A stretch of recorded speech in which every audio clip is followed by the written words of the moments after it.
What up, everybody? AHS Rules back again with another video as we're here for another Ring of Honor TV review, episode number 93 to be exact. And right off the rip, I have to apologize because this is extremely, a little bit delayed, but I have felt terrible all this week. I've barely been able to speak all of this week, so I'm here now, going to try my best to get through this Ring of Honor review. So our normal chit-chat and sidebar chatters will be a little bit limited this week due to that. But I'm here to review the 93rd episode of Ring of Honor Wrestling on Honor Club. As we're continuing to be on the road to Final Battle, we find out some more Final Battle matchups this week, as the big headline and topic of this week's episode is who will our World Heavyweight Champion Chris Jericho face at Final Battle. I know that would be in the title of the thumbnail. I know by now, more than likely you know who he will be facing, but in case you don't, stay tuned and you will find out. As we kick off this episode backstage with the grizzled young veterans, who I'm glad to see are in Ring of Honor, but why they are not competing in AEW regularly, I don't know. I'm not complaining. But they are very upset with the disrespect that has been going around in the locker room. And one of the specific instances that they mention and take place right here is when extras eat before the actual talent, and there is an extra backstage with them who has, I believe it was a muffin. I do not think it was a cupcake. I think it was a muffin. I know I'm a fat ass. I should know. I think it was a muffin. And the grizzly young vets tease him about it, like, oh, you want to eat the muffin? You want to eat the muffin? And they shove the muffin in his mouth. So, I don't. It's very, and I wrote this down in my notes, very similar to Ryback and Ricky Starks, which is very funny because that has been replayed a lot because of a Ricky Starks interview that happened recently. So maybe they were trying to tell us something. We'll see. As our opening contest this week was Alex Reynolds and Katsuyori versus Katsuyori Shibata. Lots of early submissions attempts for Shibata until Evil Uno caused a distraction at ringside. The two exchanged chops, with Shibata being more effectful. The two then attempt sleeper holds, with Shibata's turning kids into a Spicoli driver and finishing the match up with an octopus lock. As our next matchup is a tag match with Waves and Curls versus JD Drake and Beef. Beef and Trayvon Jordan start the match off, as neither can get an advantage due to both of them dancing. This has happened several times in these reviews, but they dance. That's the best way to put it.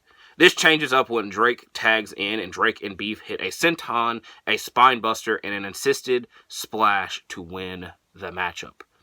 As we go backstage with Jeff Jarrett and Jay Lethal, who are both promoting their ringside exclusive figures. Jay Lethal in black machismo attire with the wrong Ring of Honor World Championship. It might not bother everybody, but it definitely bothers me. But I think that Jazzwares don't have the right to the older ROH titles, and they only have the rights to the new ones. That's why the retro Nigel and Jerry Lynn has the new title. And again, it's not the biggest difference to everybody. It matters to me. Regardless, Jeff Jarrett, great figure and whatnot, but they're promoting their ringside exclusive figures, saying that they're good enough for stocking stuffers. Go ahead and order them, because I just done an unboxing video, and I'm telling y'all, packages and mail people, that stuff's starting to start piling up. So go ahead and order the stuff way before Christmas. Regardless, why this matters to Ring of Honor is that after they are done filming, QT Marshall pops up and talks about his future figure that is going to come out, because he has surged with a bunch of popularity after his match with Big Justice, AJ, who I believe is Big Justice. I keep forgetting what his son's name is. Regardless, that, again, does not matter in the stakes of Ring of Honor. And he wants to recruit Jay Lethal to join him, and they know that they have history with one another in Ring of Honor, and they should have a one-on-one match in their return to Ring of Honor. But Jay Lethal declines it, because he does want to return to Ring of Honor, but has his eyes on a bigger fish. Is it Bobby Fish? I don't know any other fishes, but I have no... me explaining all this lasted longer than this actual segment probably did. So, nice to see Jay Lethal back around Ring of Honor. Let's see it a little bit more consistently. And I'm try not to die.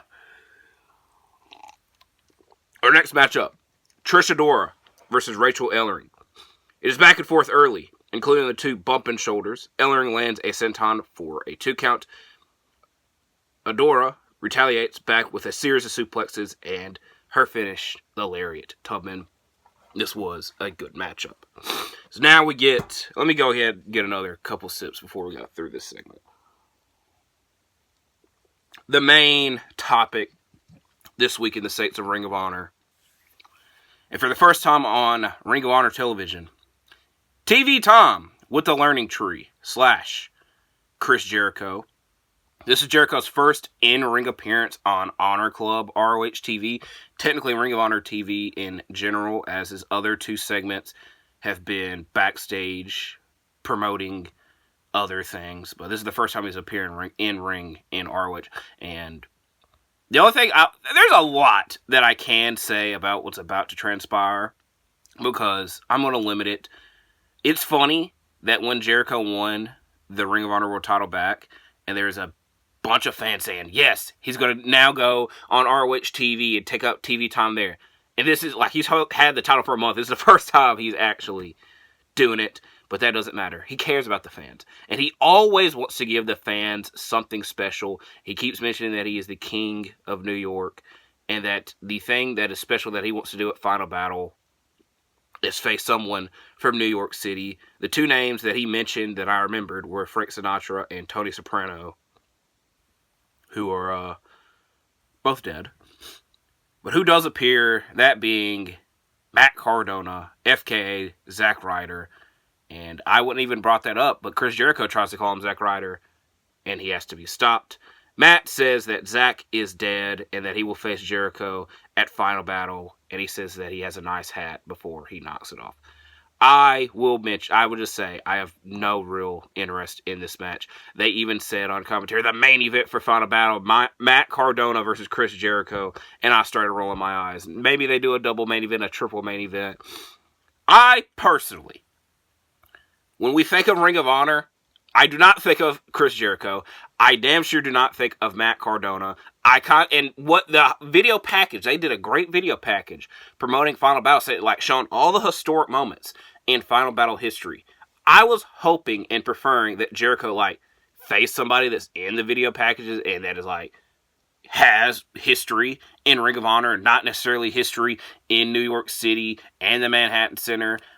I'm not dwelling into all the GCW stuff because there's a lot that could be going through there, but a lot of it's just theories and suspicions, and hell, maybe more comes out about it, but a lot of people are trying to throw the theory out there that they're getting Matt Cardona, who's involved in GCW, involved with this, and it's going to be a tie-in and all that crap because it's all taking place at the Manhattan Center. I don't know. I will just say I don't care. I want this tunnel reign to be done with, or at least make it like last time, where he's facing all these other Ring of Honor talents and just good talents. I'm not that interested in watching Matt Cardona, and if I was, I would watch GCW, and I couldn't tell you the last time I've watched GCW, so this is our Final Battle main event for now. Things could change. I hope things change. It is what it is. It's not the worst thing. I will say it's very much not the worst thing. It could be... I would go throw shade somewhere else, but enough time wasted. As we go to the backstage area, and the Dark Order recap their match with Shibata and what went wrong, and before they could even dwell into it, John Silver comes out because he was not with them during that matchup. And he was revealing that he was still in the Grizzled Young Veterans' clothes because they were being assholes in that opening segment. So, this might lead to something. There was a backstage segment with the Grizzled Young Vets and the Dark Order last week, but it did not air on TV, and it was only on Twitter/X. So, I could have, maybe something was alluded there, but I didn't think it was that important. So, and it's over a week ago. A lot has happened in the course of this week that I didn't even click on the video. Don't even know why I mentioned the video. So now, we have another tag team match. This one being Griff Garrison and Preston Vance versus the Gates of Agony. Surprisingly, Vance and Garrison get the early attack, with Vance and Khan being the first 2 legal men. Khan struggles to get out of his opponent's corner until he eventually does. Vance and Garrison land some double team moves on Khan, but Toa makes the save, and Khan hits a pedigree to win the match for the Gates of Agony. So we have another backstage segment This involving Rachel Ellering, who gets interrupted by Harley Cameron, who does not want to call her a loser and wants to reward Rachel Ellering. And she has several things stashed all over her, and you can guess where exactly they were stashed, but she eventually finds this miniature dog trophy and gives it to Rachel Ellering because she is a top dog.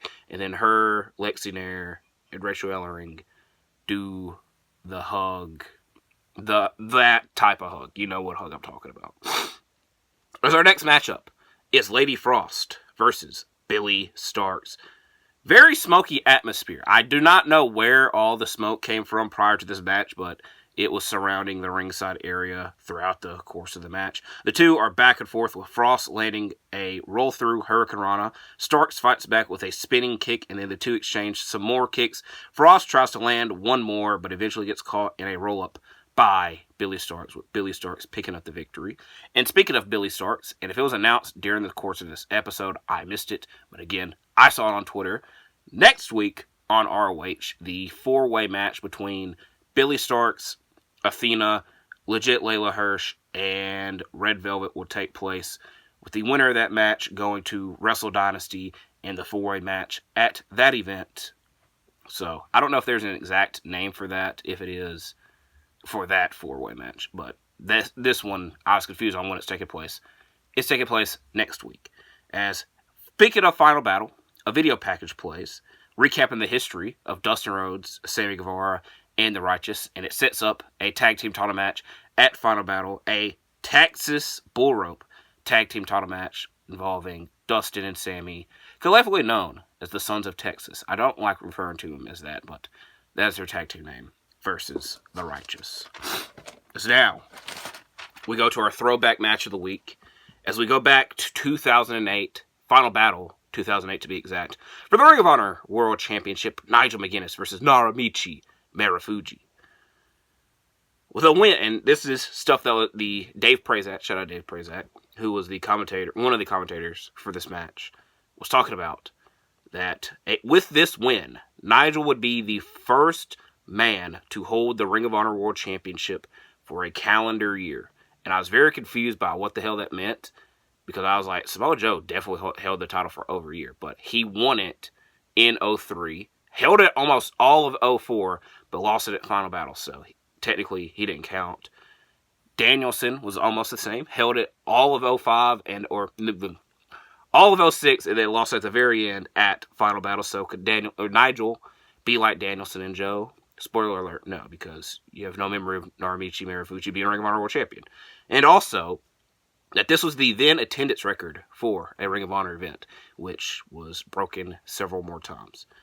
As the two start the match off with some arm lock attempts, this is followed by some pinfall attempts. Marufuji hits a nice suplex, then targets Nigel's neck. This continues with some quick drop kicks and a triangle choke, and again, targeting the neck of Nigel. Marufuji reverses the Tower of London. Marufuji hits another reversal as his dropkick sends Nigel to the outside, and then a Shirogorye on the apron. Nigel then is able to perform the Tower of London on the apron for a 2 count. A big lariat by Nigel gets a 2 count as well. Marufuji hits a coast-to-coast dropkick for a 2 count, with Nigel bouncing off the ropes to hit his rebound lariat and wins the match and retains his World Championship to hold it for that calendar year, like I was mentioning. We got another match announcement for next week, this one being for the Pure Championship, and it involves Matt Taven versus Lee Moriarty, and Matt Taven specifically has a backstage interview/segment in which he talks about not falling for Lee Moriarty's mind games that he's been trying to pull with coming out and teasing him with a potential match, and Taven just went up and asked for the match, and he's getting it next week, and that he will be the master of mind games and the history maker Taven, as he's looking to claim the one Ring of Honor World Championship that he has not held. As our main event this week is Shane Taylor Promotions, Shane Taylor and the Infantry versus Action Andretti and Top Flight in a very quick matchup. Andretti and Sean Dean are the first two legal men with frequent tags following. Shane Taylor Promotions get a bit of an advantage after the referee's back is turned, landing several splashes on Andretti. The Infantry attempt a boot camp, but is stopped by super kicks, with Dante being able to land a big splash on Dean to pick up the victory. I was kind of hoping that Shane Taylor Promotions won this match because I feel that would give them more of a dominant edge, but they did not. So we'll see what that leads to this. Next week's episode, I already mentioned 2 big-time matchups taking place as we're continuing on the road to Final Battle. So this was a quick episode of ROH. Like I said, lots to look forward to with next week's episode. Hopefully more things are announced for Final Battle. We'll see. So I'm not going to waste any more of y'all's time. Again, I apologize for the delay. But I do appreciate you for watching this video. Please leave a like, comment, and subscribe. And I'll see you in the next one because I'm out.